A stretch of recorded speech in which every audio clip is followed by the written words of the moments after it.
ಇನ್ನು ಭಾರತವನ್ನ ಎದುರಾಕೊಂಡು ವೈರಿ ರಾಷ್ಟ್ರ ಪಾಕ್ಗೆ ಬೆಂಬಲಿಸಿದಂತ ಟರ್ಕಿ ಹಾಗೆ ಅಜರ್ಬೈಜಾನ್ ಇದೀಗ ಅಕ್ಷರಶಃ ಪತ್ರುಗುಟ್ಟುವಂತ ಸಂದರ್ಭ ಭಾರತದ ಮಟ್ಟಿಗೆ. ಯಾಕಂತಂದ್ರೆ ಭಾರತಕ್ಕೆ ಅಲ್ಲಿಂದ ಆಮದಾಗ್ತಾ ಇದ್ದಂತ ಹಲವು ವಸ್ತುಗಳನ್ನ ಬಾಯ್ಕಾಟ್ ಮಾಡಿ ಸ್ವತಃ ವರ್ತಕರು ಇದೀಗ ಬೀದಿಗಿಳಿದಿರುವಂತದ್ದನ್ನು ಕೂಡ ನಾವು ನೋಡ್ತಾ ಇದ್ದೀವಿ. ಮತ್ತೊಂದು ಕಡೆ ಕಾಶ್ಮೀರದಿಂದ ಡ್ರೈ ಫ್ರೂಟ್ಸ್ ಪೂರೈಕೆ ಸ್ಥಗಿತ ಆಗಿರುವಂತಹ ಕಾರಣಕ್ಕಾಗಿ ಅದರ ಪರಿಣಾಮ ಬೆಂಗಳೂರಿಗೂ ತಡ್ತಾ ಇದೆ. ಬನ್ನಿ ಇದಕ್ಕೆ ಸಂಬಂಧಪಟ್ಟ ಹಾಗೆ ರಿಪೋರ್ಟ್ ನೋಡ್ಕೊಂಬೋಣ. ಆಪಲ್ ಬ್ಯಾನ್, ಮಾರ್ಬಲ್ ಬ್ಯಾನ್, ಬಟ್ಟೆಗಳು ಬ್ಯಾನ್. ಯಾವಾಗ ಕುತಂತ್ರಿ ಪಾಕ್ಗೆ ಟರ್ಕಿ ಬೆಂಬಲ ನೀಡ್ತೋ ಅಲ್ಲಿಂದಲೇ ಶುರುವಾಯಿತು ನೋಡಿ ಹೊಡೆತ. ನರಿಬುದ್ಧಿಯ ಪಾಕಿಸ್ತಾನಕ್ಕೆ ಬಹಿರಂಗವಾಗಿಯೇ ಟರ್ಕಿ ಬೆಂಬಲ ನೀಡಿತ್ತು. ಭಾರತದ ವಿರುದ್ಧದ ಸಮರಕ್ಕೆ ಪಾಕ್ಗೆ ಸೇನೆಯನ್ನು ಕಳಿಸಿಕೊಟ್ಟಿತ್ತು. ಇದರಿಂದ ಕುಪಿತಗೊಂಡ ಭಾರತೀಯರು ಟರ್ಕಿಗೆ ಬ್ಯಾನ್ ಬರೆ ಎಳೆದಿದ್ದಾರೆ.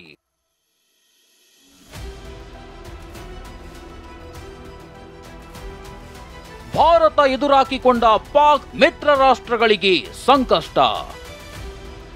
ಟರ್ಕಿ ಅಜರ್ಬೈಜಾನ್ ಜೊತೆಗಿನ ವ್ಯಾಪಾರ ಸಂಬಂಧಕ್ಕೆ ಬ್ರೇಕ್. ಭಾರತ ಎದುರಾಕಿಕೊಂಡು ವೈರಿ ರಾಷ್ಟ್ರ ಪಾಕ್ಗೆ ಸಹಕಾರ ನೀಡ್ತಿರೋ ಮಿತ್ರ ರಾಷ್ಟ್ರಗಳು ದಿವಾಳಿಯಾಗುವತ್ತ ಸಾಗ್ತಿವೆ.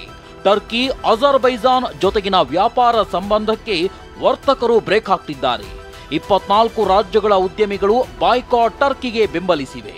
ಇದರಿಂದ ಟರ್ಕಿಗೆ $2.84 ಬಿಲಿಯನ್ ನಷ್ಟದ ಸಂಕಷ್ಟ ಎದುರಾಗಲಿದೆ. ಭಾರತೀಯರ ಬಾಯ್ಕಾಟ್ಗೆ ಪಾಕಿಸ್ತಾನದ ಪರಮ ಮಿತ್ರ ಟರ್ಕಿ ಪತರಗುಟ್ಟಿದೆ. ಪಾಕಿಸ್ತಾನದ ಮಿತ್ರ ಟರ್ಕಿ ಆಪಲ್ ಖರೀದಿಗೆ ನಕಾರ. ನಯವಂಚಕ ಟರ್ಕಿ ವಿರುದ್ಧ ಭಾರತೀಯರು ವ್ಯಾಪಾರ ಯುದ್ಧ ಆರಂಭಿಸಿದ್ದಾರೆ. ಈಗಾಗಲೇ ದೇಶದ ಹಲವೆಡೆ ವರ್ತಕರು ಟರ್ಕಿ ಆಪಲ್ ಖರೀದಿ ನಿಲ್ಲಿಸಿದ್ರು. ಇದೀಗ ರಾಜಸ್ಥಾನದ ಅಜ್ಮೀರ್ ಮಾರುಕಟ್ಟೆಯಲ್ಲೂ ಬಾಯ್ಕಾಟ್ ಬರೆ ಹೇರಿದ್ದಾರೆ. ಟರ್ಕಿ ಆಪಲ್ ಖರೀದಿಸಲು ವರ್ತಕರು ಹಿಂದೇಟು ಹಾಕ್ತಿದ್ದಾರೆ. ಟರ್ಕಿ ಅಜರ್ಬೈಜಾನ್ಗೆ ಬೆಂಗಳೂರು ವರ್ತಕರ ಬಹಿಷ್ಕಾರ. ಮಾರ್ಬಲ್ ಆಪಲ್ ಬಳಿಕ ಟರ್ಕಿ ಅಜರ್ಬೈಜಾನ್ಗೆ ಮತ್ತೊಂದು ಶಾಕ್ ಎದುರಾಗಿದೆ. ಬೆಂಗಳೂರಿನ ವರ್ತಕರು ಟರ್ಕಿ ಅಜರ್ಬೈಜಾನ್ ಬಟ್ಟೆಗಳನ್ನೇ ಖರೀದಿಸದಿರಲು ನಿರ್ಧರಿಸಿದ್ದಾರೆ. ಹೋಲ್ಸೇಲ್ ಬಟ್ಟೆ ವ್ಯಾಪಾರಿಗಳ ಅಸೋಸಿಯೇಷನ್ ತೀರ್ಮಾನ ಕೈಗೊಂಡಿದ್ದು ಬಟ್ಟೆ ಹಾಗೂ ಕಚ್ಚಾ ವಸ್ತುಗಳ ಆಮದು ನಿಲ್ಲಿಸುವುದಕ್ಕೆ ಸಿದ್ಧವಾಗಿವೆ. ಯಾರು ಏನು ಅಂತ ಕೇಳಿ ಅವ್ರ ಧರ್ಮ ಕೇಳಿ ಅವ್ರು ಅಟ್ಯಾಕ್ ಮಾಡಿದ್ದಾರೆ ಅಂತ ಸ್ಥಿತಿ ಆದ್ಮೇಲೆನೂ ಅವ್ರಿಗೆ ಸಪೋರ್ಟ್ ಮಾಡ್ತೀವಿ ಅಂತ ಹೇಳಿದ ಮೇಲೆ ನಾವು ಏನ್ ನಮ್ಮ ಹತ್ರ ಏನ್ ದಾರಿ ಇತ್ತು, ನಾವು ಅದಕ್ಕೇನೆ ಅವ್ರ ಜೊತೆಗೆ ಏನು ವ್ಯವಹಾರ ಮಾಡಬಾರ್ದು. ಇನ್ನು ಮುಂದೆ ಅವ್ರಿಗೆ ನಾವು ಇಲ್ಲಿಂದ ಬೆಂಗಳೂರು ಕರ್ನಾಟಕದಿಂದ ಯಾವುದು ಬಟ್ಟೆ ಕಳ್ಸೋದಿಲ್ಲ, ಆಮೇಲೆ ಅವ್ರಿಗೆ ತರಿಸೋದು ಇಲ್ಲ. ಒಂದ್ ಕಡೆ ಬಟ್ಟೆ ವ್ಯಾಪಾರಿಗಳು ಬಹಿಷ್ಕಾರದ ಬರೆ ಎಳೆದಿದ್ದಾರೆ. ಮತ್ತೊಂದ್ ಕಡೆ ಅಜರ್ಬೈಜಾನ್ ಟ್ರಿಪ್ನಿಂದ ಭಾರತೀಯರು ಹಿಂದೆ ಸರಿದಿದ್ದಾರೆ. 2 ರಿಂದ 3 ಲಕ್ಷ ಭಾರತೀಯರು ಪ್ರತಿ ವರ್ಷ ಬಾಕು ಪ್ರವಾಸಕ್ಕೆ ತೆರಳುತ್ತಿದ್ರು.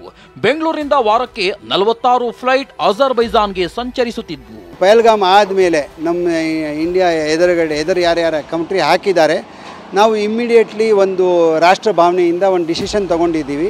ದಟ್ ನಾವು ಏನು 10-15 ಜನಗೆ ನಾವು ಕರ್ಕೊಂಡು ಹೋಗ್ತಾ ಇದ್ದೀವಲ್ಲ, ಆ ಟಾರ್ಗೆಟ್ ಆಗಿರೋದು ಆ ಟ್ರಿಪ್ಪು, ಅದು ನಾವು 100% ಈಗ ಕ್ಯಾನ್ಸಲ್ ಮಾಡಿದ್ದೀವಿ. So we are boycotting Azerbaijan also. ಇನ್ನು ಜಮ್ಮು ಕಾಶ್ಮೀರದಲ್ಲಿ ಉದ್ವಿಗ್ನ ಸ್ಥಿತಿ ವಾತಾವರಣ ನಿರ್ಮಾಣವಾಗಿದ್ರಿಂದ ಡ್ರೈ ಫ್ರೂಟ್ಸ್, ಕೇಸರಿ ಪೂರೈಕೆ ಕುಸಿತಗೊಂಡಿದೆ. ಬೆಂಗಳೂರಿನ ವ್ಯಾಪಾರಕ್ಕೂ ಕಾಶ್ಮೀರದ ಬಿಸಿ ತಟ್ಟಿದೆ. ಕೇಸರಿ ಬೆಲೆ ಕೆಜಿಗೆ 2 ಲಕ್ಷದಿಂದ 4 ಲಕ್ಷಕ್ಕೆ ಏರಿಕೆಯಾಗಿದೆ. ಕಾಶ್ಮೀರದಿಂದ ಶಿವಾಜಿನಗರದ ರಸೇಲ್ ಮಾರ್ಕೆಟ್ಗೆ ಕೇಸರಿ ಬರ್ತಿತ್ತು. ಈ ಒಂದು ರಸೇಲ್ ಮಾರ್ಕೆಟ್ಗೆ ನೇರವಾಗಿ ಕಾಶ್ಮೀರದಿಂದ, ಅದರಲ್ಲೂ ಈ ಸೀಸನ್ನಲ್ಲಿ ಹೆಚ್ಚಾಗಿ ಡ್ರೈ ಫ್ರೂಟ್ಸ್ ಬರ್ತಾ ಇತ್ತು, ವೆರೈಟಿ ಆಫ್ ಡ್ರೈ ಫ್ರೂಟ್ಸ್ ಬರ್ತಾ ಇತ್ತು. ಆದರೆ ಈ ಬಾರಿ ಇಲ್ಲಿ ಈಗಾಗಲೇ ಪಾಕಿಸ್ತಾನ ಕಾಲು ಕೆರೆದುಕೊಂಡು ಪದೇ ಪದೇ ಜಗಳಕ್ಕೆ ಬರ್ತಾ ಇದೆ, ಯುದ್ಧ ಸಾರ್ತಾ ಇದೆ. ಇದರ ಹಿಂದಾಗಿ ಡ್ರೈ ಫ್ರೂಟ್ಸ್ಗೂ ಕೂಡ ಒಂದು ಎಫೆಕ್ಟ್ ಇದೆ. ಅಲ್ಲಿಂದ ಯಾವುದೂ ಕೂಡ ಸಪ್ಲೈ ಆಗ್ತಾ ಇಲ್ಲ. ಪ್ರತಿಯೊಂದು ಕೂಡ ಕಾಶ್ಮೀರಿ ಆ್ಯಪಲಿಂದ ಹಿಡಿದು ಮತ್ತೊಂದು ಕಡೆ ಕೇಸರಿ ಇರ್ಬೋದು, ಕಾಶ್ಮೀರಿ ಕೇಸರಿ ಇರ್ಬೋದು, ಕಾಶ್ಮೀರಿ ಬಾದಾಮಿ ಇರ್ಬೋದು, ವಾಲ್ನಟ್ ಇರ್ಬೋದು, ಹೀಗೆ ಪ್ರತಿಯೊಂದು ಕೂಡ ಅಲ್ಲಿಂದ ಸಪ್ಲೈ ಕುಂಠಿತವಾಗ್ತಾ ಇದೆ ಅಂತ ಹೇಳ್ತಾ ಇದ್ದಾರೆ. ಯಾಕಂದರೆ ಎಲ್ಲ ಬಾರ್ಡ್ಗಳನ್ನು ಕ್ಲೋಸ್ ಮಾಡಿರೋ ಹಿನ್ನೆಲೆ ಅಲ್ಲಿಂದ ಈ ಒಂದು ಡ್ರೈ ಫ್ರೂಟ್ಸ್ ಏನಿದೆ ಅದು ಸಪ್ಲೈ ಕಡಿಮೆ ಆಗ್ತಾ ಇದೆ ಅಂತ ಹೇಳ್ತಾ ಇದ್ದಾರೆ.